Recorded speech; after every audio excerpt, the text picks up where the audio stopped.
This is the Mike Garrigan podcast.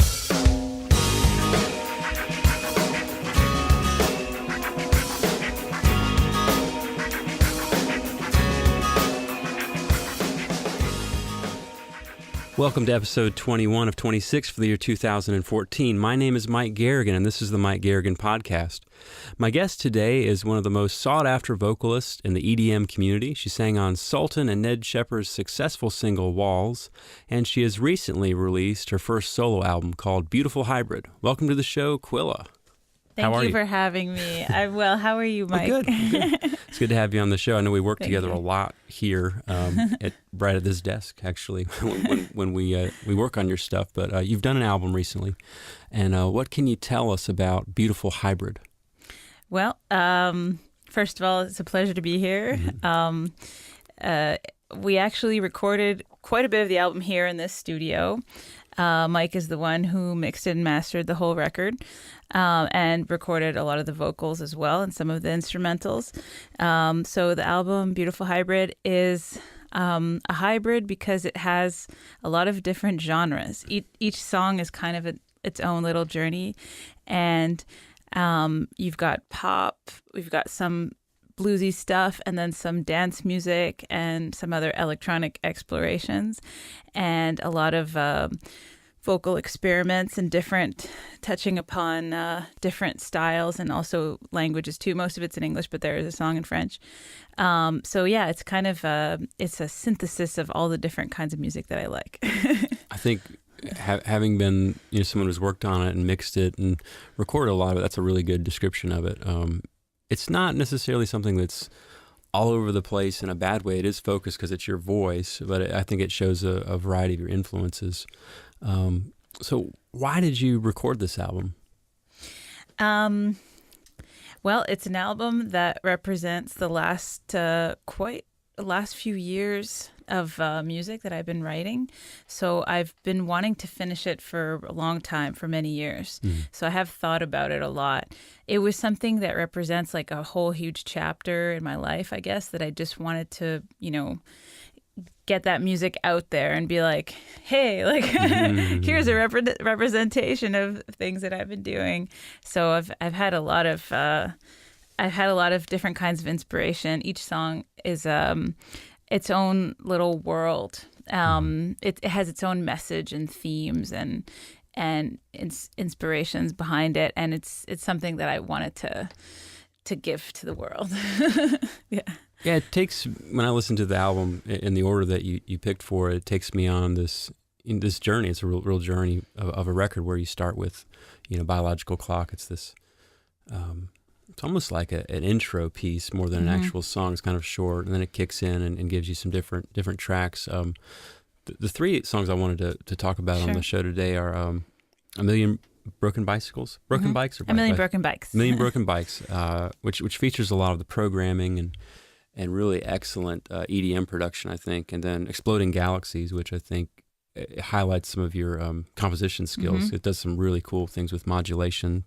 And then the song Beans, which it's a fun song, but it also highlights your vocal ability and sort of the a cappella sensibility that you have that you can do outside of being in front of a DJ or a band. It's just a great record. So, but yeah, what can you tell us about A Million Broken Bikes? What inspired that song? A Million Broken Bikes. Initially, the song, I was inspired by when I went to Burning Man, which is a festival in Nevada. I went for a few years. And the first year I went, I think it was the first year, there was a gigantic sculpture made of like thousands of bicycles. It was an archway, and someone had literally welded them all together and mounted them into this very large gateway, and it was like a space that you'd go through, and then you get to the main like cafe camp where there's people hanging out in this big dome. And so I remember seeing that, and I was like, oh, it's like a million broken bicycles. And so I had that imagery in my head for quite a while, and then I got inspired by different a cappella pieces that I heard, like choir-based songs. And I was in a choir at the time in Montreal. It was called the Maha Choir. It's still going on. It's been going on for almost 20 years now. And we explored a lot of interesting pieces like by Bjork and Imogen Heap and tons of other, even some medieval stuff like Hildegard von Bingen. We did all kinds of arrangements for women's choir. So I always wanted to do that. I wanted to have something with like many vocal layers to it. And I didn't want to have the lyrics be something so straightforward. I wanted to be a little cryptic too. And I got inspired by there was a poem called, I think it's called A Million Nightingales. Wow. In the branches of my trees. And it's by a Palestinian poet. I can't remember his name right now. But it has some imagery like that where there's these millions of nightingales and they're in the branches. I think they're in the branches of his heart. Yeah. And I heard that piece. It was adapted by a women's choir in New York. And the melodies are very different and the content of the lyrics is quite different. But I got inspired by that because I was doing a lot of like vocal loop performances at the time. And so I started, bringing in this imagery of a million this, a million that. And I had all kinds of creatures in that song at one point and went through many, many, many permutations. I had squirrels, I had sea lions, I had unicorns, I had like, you name it. It was in the song, bats, vampires, like what. And then I also have like dozens of different recordings of the song. And then it was only when I met my co-producer, Josh Davis, on that track that I was like, hey, you know what? Actually, I really need someone to help me work on the instrumental background for the song. Because I had all the lyrics and I had the structure, but it was lacking in the melodies and the arrangement. And I wanted there to be a drop, like a melodic drop in the middle of the song where people kind of dance and everything. So he helped me produce that. So we worked on that together. And that really added a lot to the song. It took it more from like a cappella poetry idea to really like a dance song.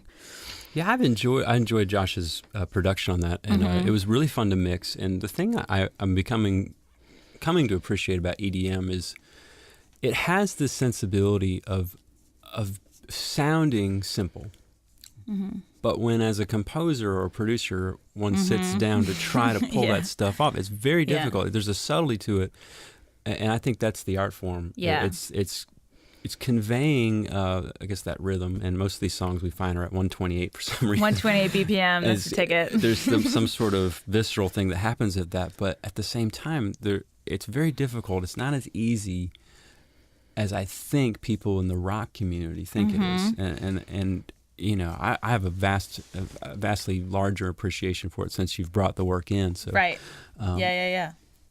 Yeah, that's interesting that you brought that up, actually. So this song, A Million Broken Bikes, is a perfect example of like, it's supposed to be EDM, but it's not like what you'd call pure progressive house or deep house or trance or any of these subgenres of EDM. It's like, it's our own spin on it. It's inspired by rock and indie pop, and then it has this drop in the middle of it so that people can dance. Yeah.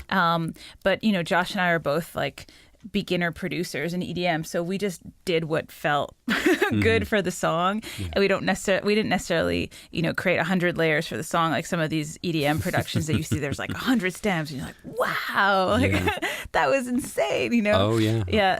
So we just did our own take on EDM, and people ask me, oh, like what style of music is this? I'm like, it's pop music. It's electronic pop. It's our own take on it. It's fun. It's a little bit silly. It's like it has different counter melodies and fun parts and a strong beat. That attracts people. And so we had a lot of fun working on that song. I know there's some, I guess, sophisticated dividing lines in the EDM community about what is a certain kind of song. But for me, someone who's an outsider to the genre, when I listen to your record, it sounds like a singer-songwriter album that's heavily influenced by electronic and EDM. So in that way, it works for me as a listener, as someone who likes someone like Joni Mitchell or any variety of male singer-songwriter. Just it happens to be electronic. So it's just really good. That's so great. Mike, thank you for saying that. It's really good. I hadn't thought of it that way, that it's a songwriter's album influenced by dance music. But that is what it is. Yeah. Yeah, it's a good way of like describing it. Well, in the song Million Broken Bikes, there's a lyric that I had to ask you about. And what is a tar sand? Oh, yes. Tar sand. There are tar sands in that song. Tar sands, that was a lyric I added more recently within the last year to that song. So the tar sands are this place in Canada, in Alberta. Canada is where I'm from. and we have basically what looks like Mordor from space, like, from the Lord of the Rings. That's what it looks like. It's basically a huge blemish on our country, and you could see it from space. It's an extractive area where they're taking this, I think in English you call it bituminous oil. Bitumen. Anyways, it's like a type of oil that's really full of sand. So that when they extract it, it comes out all like gross, and they have to refine it and everything. So there's all these tailing ponds and all these tar sands where the oil comes out, and they have to. I don't know what's going on with the production behind it, but it's like basically leaves these huge like cesspools of like toxic waste. Wow. And it's huge. It's like the size of Florida or something like that. So that's the tar sands. You can Google it, and you'll see like these horrible pictures. And the unfortunate part of the tar sands is that the water, they tried to like encase these toxic pools, these ponds, but it's been seeping into the water system like through the ground. I kind of like fracking, but it's a different process, and it's been contaminating the water system. So it's been affecting the First Nations communities who live out there. Fort Chipewyan, I think, is the place that's closest by that's affected by it. So it's a huge issue in Canada, and for me it's like a hot button, not just political, but also like a moral dilemma that we have as human beings in the 21st century, which is, we all want to have more economic growth and sustainability and good career options for people. And, obviously money circulating, people want to make a living and do well. And that's something that's very important for all of us. But at what cost to the planet, and what cost to our communities and our water and everything. So that's that line, that part of the song, talks about that. And in general, the song is a little bit about the environment and the contaminants in it, but it's supposed to be microcosm versus macrocosm of like the inner landscape of our bodies versus like the pollution of the larger ecosystem. Yeah. It's both. So that's why it's saying I have a million broken bikes in the alleyways of my heart. That's like, your interior arteries getting clogged up, getting clogged up with fats and cholesterols and toxins and all that stuff. So that's the symbolism of the, health crisis that people have. And then also the larger like pollution of the world. Yeah. Do you feel like it's both? Do you view the song Million Broken Bikes and in a larger sense, Beautiful Hybrid and who Quilla is in even larger sense as a way to be an activist for things you believe in? Or do you feel like that's something that you would rather imply through the music?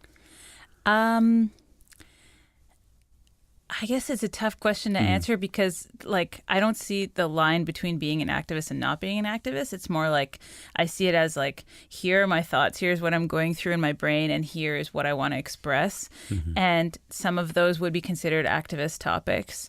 But to me, it's all aspects of, like, human psychology that people are trying to deal with, whether it's like loss or regret or pain or health problems or economic problems or choices in career or choices in, having children or not, or like, what are you going to do with your daily life? You're going to get out of bed and what kind of activities do you do? Like, I don't see it as like just activist struggles, but more like very human choices that we make that point to like deeper philosophical problems that we encounter, as human beings. So some of it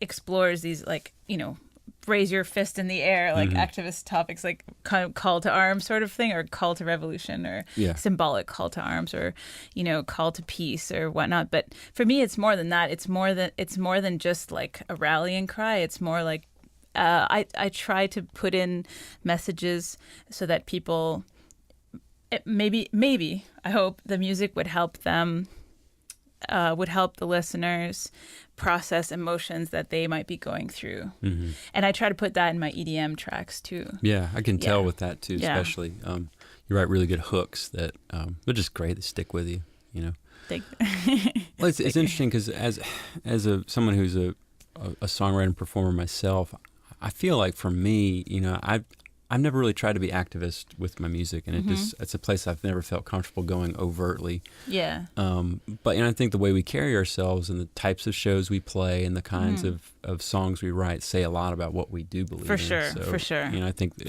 music is the loudest voice, but the kinds of festivals we play say a lot too. That's true. Yeah, the venues we play and the people we hang out with. I guess I think people in the society draw a line between, okay, is this a social justice event or is this just like a fun entertainment event? But for me, it's not that different. It's more sometimes it'll be more on the social justice sides of things, and I love community organizing, and a lot of the work I do outside of music is related to community organizing and trying to advance certain themes but at the same time I'm more interested on the micro level, how people are affected by, I don't know, anything from women's rights to economic downturns to, anything, sugar intake, all of these things, to me are just aspects of the same human condition that we're going through right now on Earth. So yeah, to me, it's all interrelated, and music to me is the perfect way to explore these themes and messages. Yeah. And maybe it's not as accessible pop as I hoped, but maybe one day. I don't know. I mean, I don't have the answer to that. I don't know. It just is what it is. Yeah. But I do like the idea of exploring ideas through music, and it's a safe place to do it, but I think also once it's exposed and people kind of know what it's about, it can be different. It can be very not dangerous, but it could expose a lot about who we are as artists. And I don't have an example of that. I'll think of one. But anyway, the song we're talking about is Million Broken Bikes. Why don't we check it out?